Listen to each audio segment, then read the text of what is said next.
किसी वन में एक तपस्वी रहते थे। वे बहुत पहुँचे हुए ऋषि थे। उनकी तपस्या बहुत कठिन थी। वो रोज सुबह नदी के किनारे आकर स्नान करते तथा एक पत्थर की चट्टान पर बैठकर तपस्या करते थे।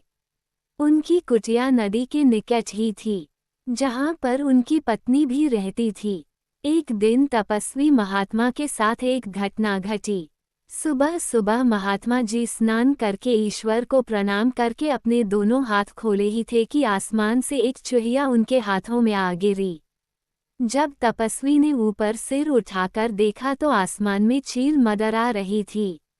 उसे देखते ही महात्मा जी समझ गए कि यह चूहिया चील के चंगुल से छूटकर नीचे गिरी है। महात्मा जी ने चूहिया को देखा, वह मौत के डर से कांप रही थी।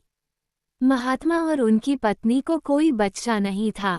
इस बात का उनकी पत्नी को हमेशा दुख रहता था, जो कि कई बार संतान प्राप्ति के लिए इच्छा प्रकट कर चुकी थी।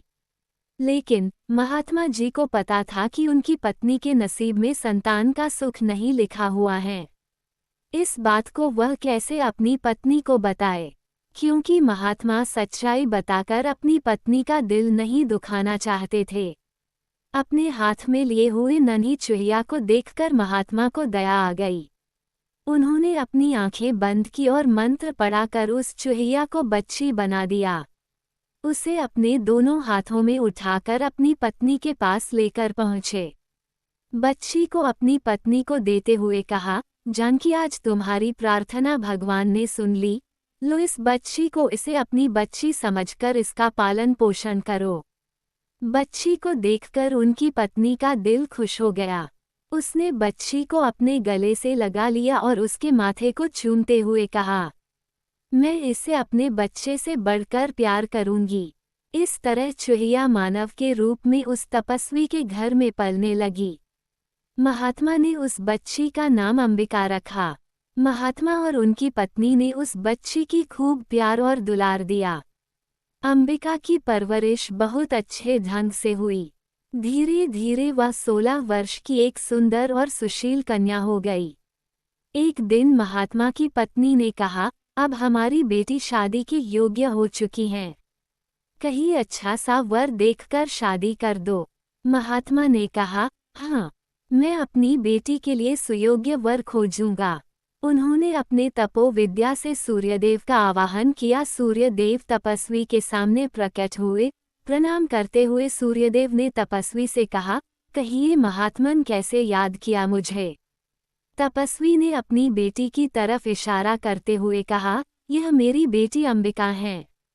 मैं चाहता हूँ कि तुम इससे विवाह कर लो।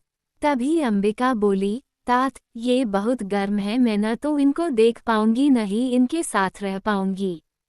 तपस्वी ने कहा, ठीक है बेटी, मैं कोई और रिश्ता देखता हूँ। उसने सूर्यदेव से फिर पूछा, कोई आपसे श्रेष्ठ रिश्ता बताओ। सूर्यदेव ने कहा, मुझसे श्रेष्ठ तो बादल हैं जो मेरी रोशनी को भी ढक लेता है। तपस्वी ने बादल को बुलाया, जिसे देख अंबिका ने कहा, तात, ये तो काला है, मैं गोरी हूँ, मैं इससे शादी नहीं कर सकती। तपस्वी ने बादल से पूछा, तुम ही कोई उत्तम वर बताओ। उसने कहा, पवन मुझसे भी श्रेष्ठ हैं जो मुझे भी उड़ा ले जाता है। तपस्वी ने पवन को बुलाया, अपनी बेटी अंबिका से पूछा, बेटी तुम्हें ये रिश्ता पसंद है? बेटी ने कहा, जिसका कोई आकर और रूप न हो उसे मैं कैसे प्यार कर सकती हूँ, मुझे यह वर नहीं पसंद है। तपस्वी ने पवन से कहा, तुम मुझे कोई श्रेष्ठ रिश्ता बताओ। पवन ने कहा, मुझसे श्रेष्ठ तो पर्वत हैं जो मेरा भी रास्ता रोक लेता है। तपस्वी ने पर्वत को आवाज लगाई। पर्वतराज प्रकट हुए। उन्होंने तपस्वी से कहा, महात्मन आपने मुझे कैसे याद किया? उन्होंने अपनी पूरी बात को पर्वतराज से बता दिया। पर्वतराज ने कहा, एक बार आप अपनी बेटी से पूछ लो कि उसे मैं पसंद हूँ या नहीं। तपस्वी के पूछने पर बेटी ने कहा, ये तो पत्थर ही पत्थर है, इनके अंदर क्रूरता होगी, इसका दिल भी पत्थर का होगा। ये कहते हुए इस रिश्ते को भी मना कर दिया। तपस्वी ने पर्वतराज से पूछा, आप मुझे अपने से श्रेष्ठ वर बताइए। पर्वतराज ने कहा, चूहा मुझसे भी श्रेष्ठ है। वह मुझमें भी बिल बना देता है।